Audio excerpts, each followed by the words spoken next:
Sveiki, pagaliau pirma pilnavertė Europos parlamento sesija Strasbūre.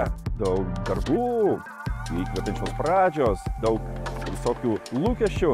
Kas buvo šią savaitę įdomaus Europos parlamente, tuoj pat ir jums papasakosiu. Visi laukime ir tikėjomės, kad ponia von der Leyen sugebės paskelbti komisijos sudėtį. Būta ir labai, tiesą sakant, pagristų abejonių, kadangi štai tik šį pirmadienį atsirado nauja, sakyčiau, tokia karšta bulvė.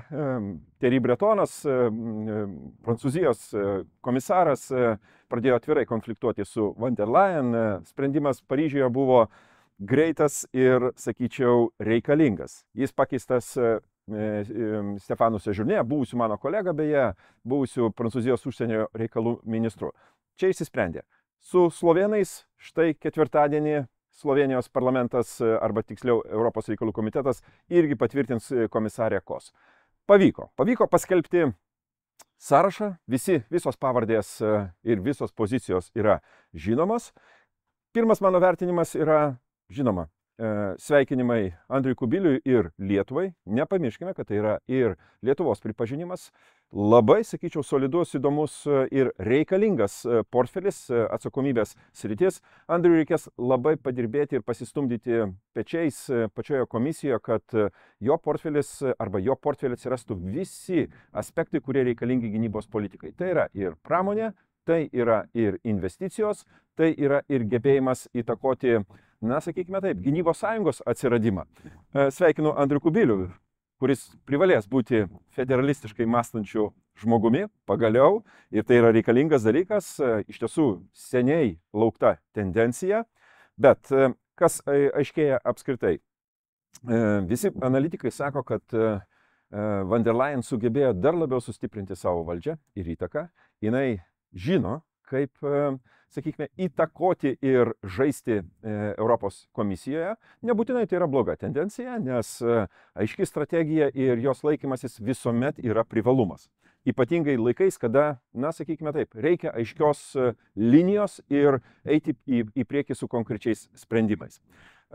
Didžiosios valstybės vis tiek išlaikė įtaką finansams ir ekonominiams procesams, o tiem, kam reikės pinigų, tie turės rasti bendrą sutarimą ne vien tik tai su komisija, bet ir matyti su tų valstybių sostinėmis.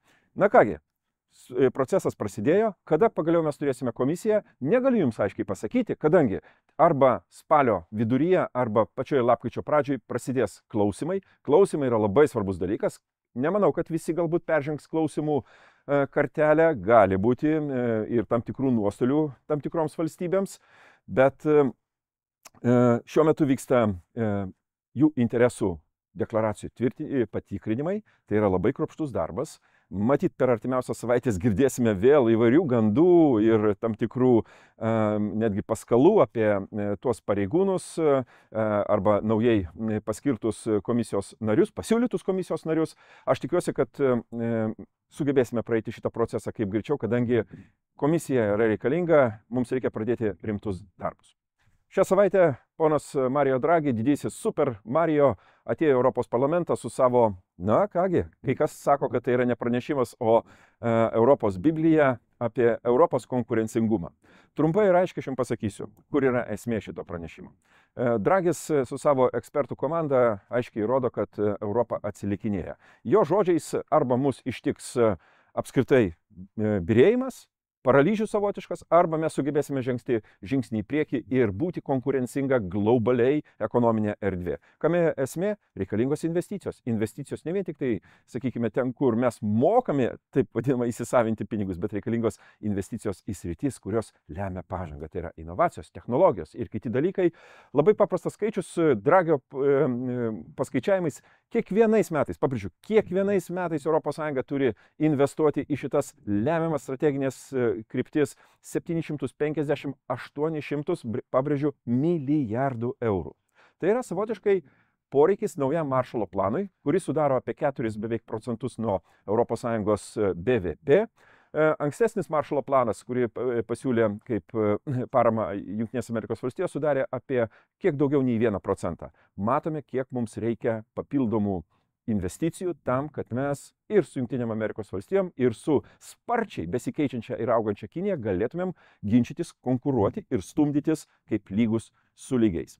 Šį savaitgalį taip pat turėsiu įdomių darbų ir įvairiausių susitikimų. Ir su Lietuvos pramonės konfederacija aptarsime mūsų bendras veiklas. Visi parlamentarai susitiksime ir pasikalbėsime. Vakare turėsiu Simono Skrabulio parodos atidarimą savo biure. Kviečiu, Tumo Vaižganto 5.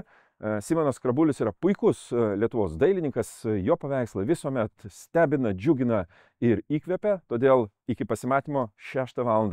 Tumo Vaižganto 5. Vilnius. Iki.